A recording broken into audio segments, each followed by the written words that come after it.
This story is sponsored by Tractor Supply Company. This is something that I'm actually really excited to talk about today because I want to get into gardening this spring, and I've been kind of dipping my toes in it, but now I'm joined by Tyler Potts, no pun intended with the last name here, right? From Tractor Supply to talk about gardening. What tips do you have for me today? Good morning. Yeah, thank you for letting us be on the air this morning to talk about a little bit about gardening. So there's really a few things you need to know before you get into gardening. Is definitely what zone are you in.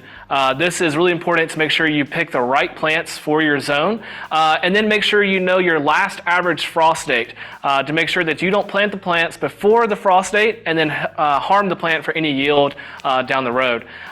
You can go to tractorsupply.com/garden to get more details on that, or you can always refer to your trusted Farmer's Almanac for more details there.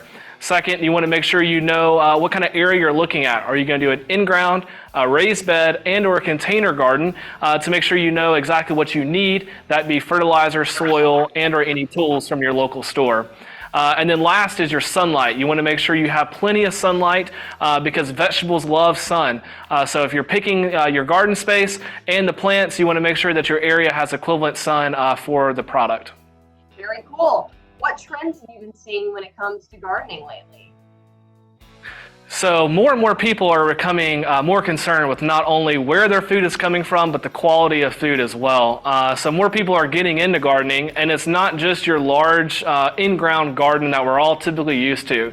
It's actually an increase in small space gardening, so you can think about raised bed and or container gardening as people are looking for that instant gratification for a patio-ready vegetable or herb. Let's go over kind of a checklist of what people might need whenever they want to start a garden.